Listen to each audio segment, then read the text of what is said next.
Hello, everyone, and welcome to another edition of the High Noon Hot Seat. I am your host, the Blevins, and it's been a while, but we're back with a very special guest here. It is none other than Jen Neale, the manager of PR and communications for the LA Valiant. Welcome to the High Noon Hot Seat.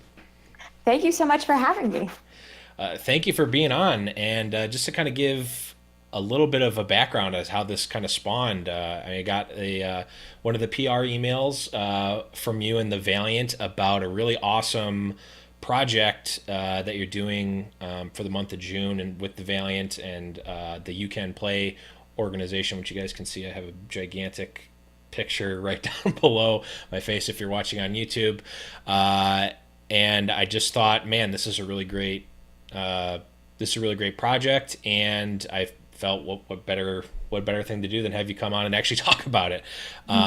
So we will be spending this interview talking about that. But before we do that, I want to get to know you a little bit better, Jen, as we always start all of our interviews off like this. So what is your gaming or esports origin story?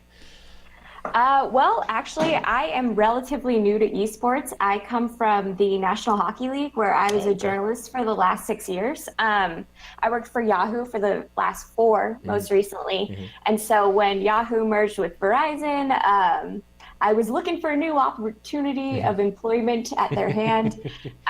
And our COO, Ari Siegel, actually also comes from the NHL, and I had interviewed him 2 years prior for an article I did for Yahoo. And he said, hey, we're looking for a new PR person. Would you be willing to kind of basically flip sides and come to esports? And I was like, yeah, but I know nothing about esports at all.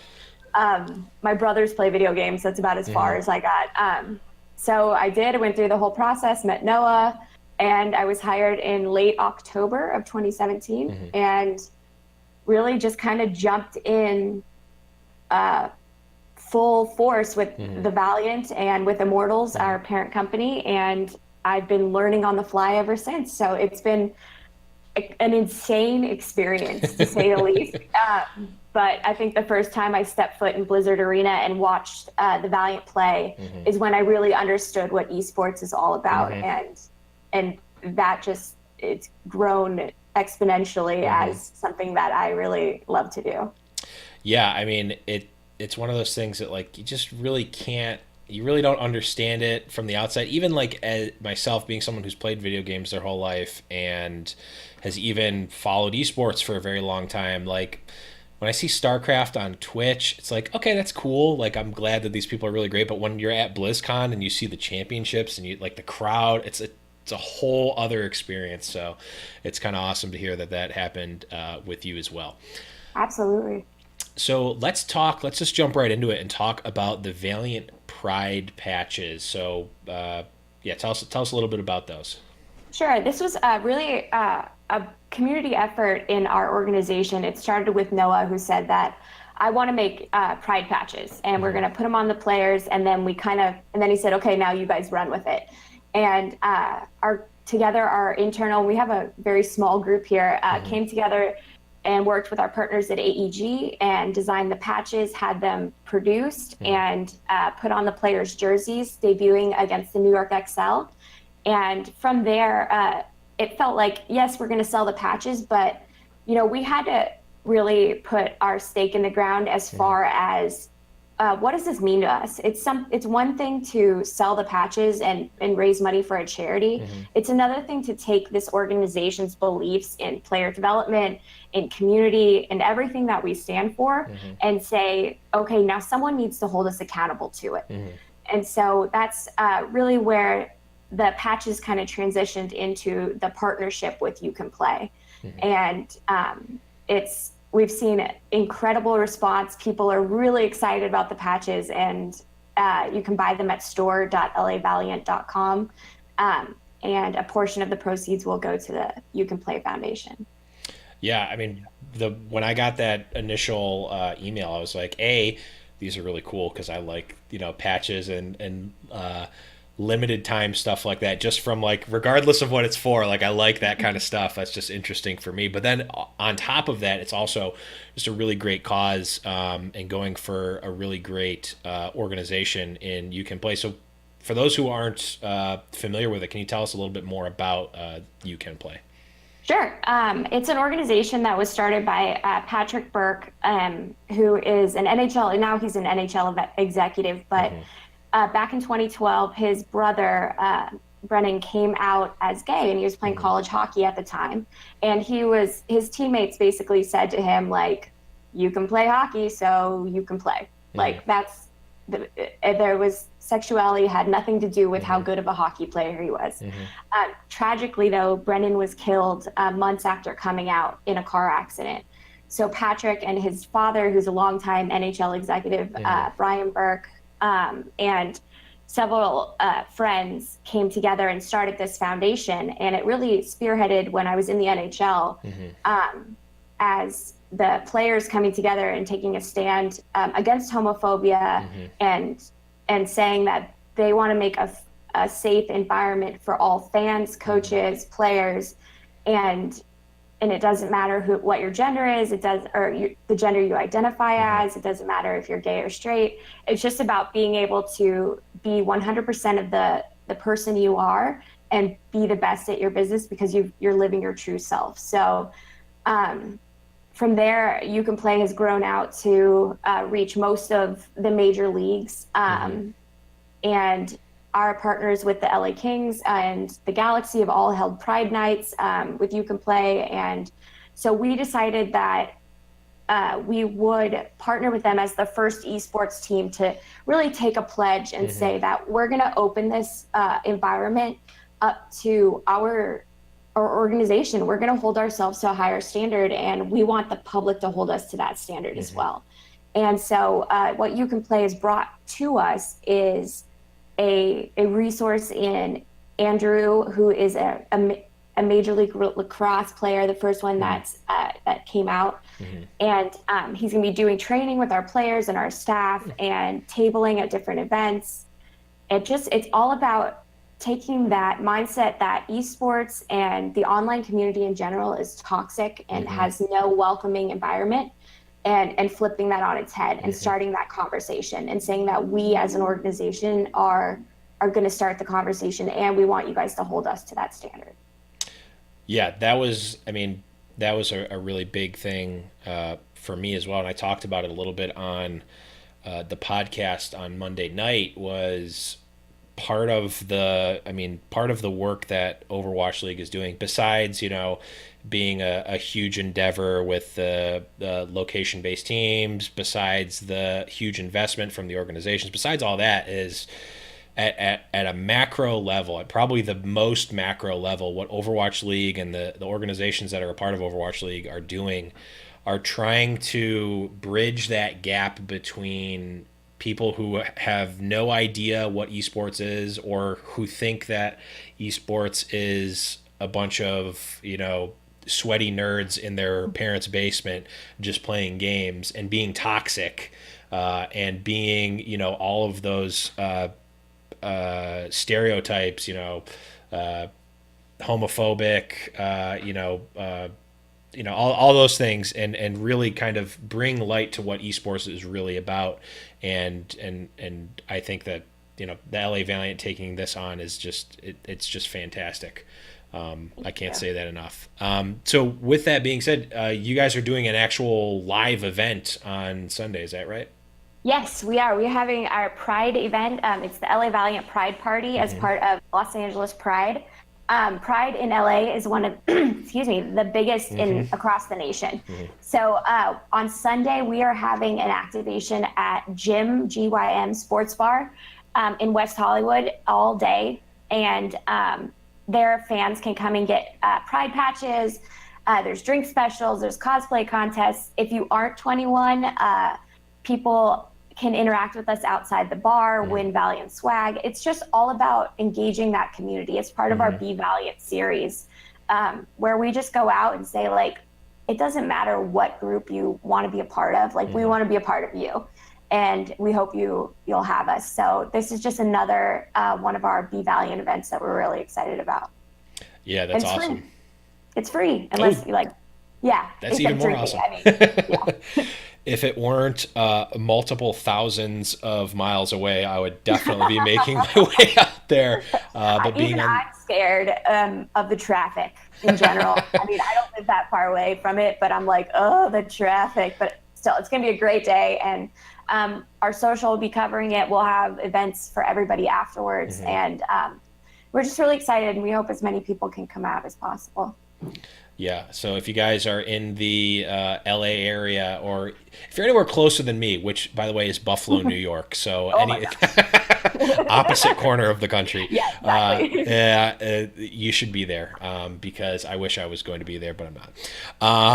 But at a bigger level, I mean, we've kind of touched on it a little bit, but why do you think it's important for organizations like LA Valiant, and maybe we'll see other Overwatch League organizations or other esports organizations? Why is it important for them to participate in social projects like this, and not just, we've seen in I really don't want to get in the political sphere, but we've seen politicians talk out about athletes and should say Mhm. that they should really just play your sport, or I'm purposely not using the actual quote because I don't want to get go down that road, but there's an opinion to be that some hold that there really shouldn't be this sort of social movement within sports, and I mean by proxy within esports. So why do you think it's important for organizations to take on a challenge like this? I look at it purely from the level of the youngest fans we have, the Mm-hmm. kids. Um, Growing up now, especially with society being as interconnected as it is, we're no, or as funny as it is that we're interconnected, we're also way farther apart. Mm-hmm. And coming from hockey and just seeing when, a player would take on a social change platform, it really meant a lot to the kids. And that's really what we see too, is that we want to have that kid that's sitting at home playing Overwatch or any other game, or is reading Mm-hmm. Reddit and believes that just because they're either questioning their sexuality Mm-hmm. or they might be gay, that they don't think that they could be an esports athlete because somebody's calling them every name in the book Mm-hmm. on those platforms. It's it's our job as the people that those kids look up to, or just individuals look up to hold ourselves to a higher standard and promote a positive change. Mm-hmm. And to anybody, I mean, again, it's a rabbit hole, but to anybody that says that athletes should just shut up and play their sport, Mm-hmm. to them, I'd be like, okay, well, then how is change going to happen with Right. the people? Like, if kids don't listen to their parents, we got to have them listening to someone. So, Mm-hmm.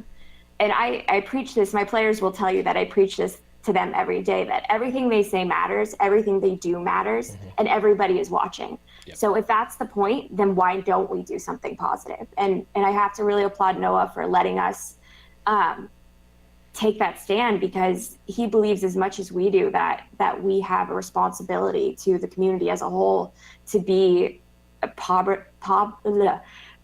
positive, like, people for growth. Mm-hmm. It's just who we are. Yeah, I mean, you're afforded a really great platform to be positive. So it means everything in the world, especially for the kids. I wasn't even really thinking about that. A lot of people don't think about that when you're not either you don't have kids or you're just not in that world. But like that's the most important part, right? Because they're the future generation of esports fans, and I mean just people in general too. So that's really great. Yeah. To hear as well. I think it really says something when a kid can say, like, this player is just like me, and Mm-hmm. and goes through the same things I go through, but they made it, so why can't I? Mm-hmm. And as long as we can promote that, and even if we don't have a player that maybe falls into a certain group, it doesn't mean that we can't support that group as a Mm-hmm. whole and still say that, like Noah will say, like, if you're the best, we want you here. It doesn't Mm-hmm. matter who you are. If you're the best player, we want you here. So Mm-hmm. that's really what we're trying to show here. Yeah, just I mean, I've said it a number of times, but I don't feel bad saying it. It's just such a great cause. So with that being said, are there any other maybe events or projects like this maybe that you can tease or that are in the pipeline for Valiant? Well, I'm trying to think of what I can say.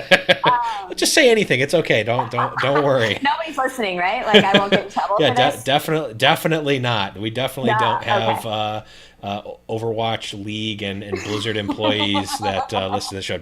None of that Or my is happening. Don't or worry. my boss, like Yeah, that. it'll Let's never get just back to say, him or her. uh, let's just say, stay tuned at the end of stage 4 for some special announcement. Ooh. That's as good as I can The give you. announcement of the announcement. It's classic. It's classic esports. Yeah, it's classic esports. I've learned that in the last few days. But yeah, that's just stay tuned as the Valiant go through the rest of stage 4 for some really cool things that are about to come up. Yeah, and even though my NYXL were downed by the Valiant at the but what I said to make myself feel better on the episode was that now the Valiant Pride Patches have literally never lost. So Yeah, exactly. That's what we said. I think said, about like, it. I tweeted out, Think like, about at that moment, I was like, the power of the patch, man. Because the guys walked out and it was like, yeah, we got a little swagger going on. And at the end of the game, we're like, oh, yeah, now we do. So we'll see how it goes. Yeah, that's awesome. So if you want to be undefeatable in Overwatch, you need to get yourself a Valiant Pride patch over at the LA Valiant store. Jen, is there anything else that you wanted to talk about or shout out? Like the platform is yours. Oh, wow. Thank you. Well, I'll just go into my dissertation on nuclear physics. No, I'm There just we go. kidding. Perfect. Wouldn't be the most boring thing that we've talked about. That's for sure. Well, I just want to say first, thank you to all the fans, Valiant or not, that have embraced You Can Play and embraced our Pride patches. Even if you don't like us, I've had people be like, damn, now I have to buy this patch. And I it's mean, like, I bought 2 of them, and you guys literally just beat my team.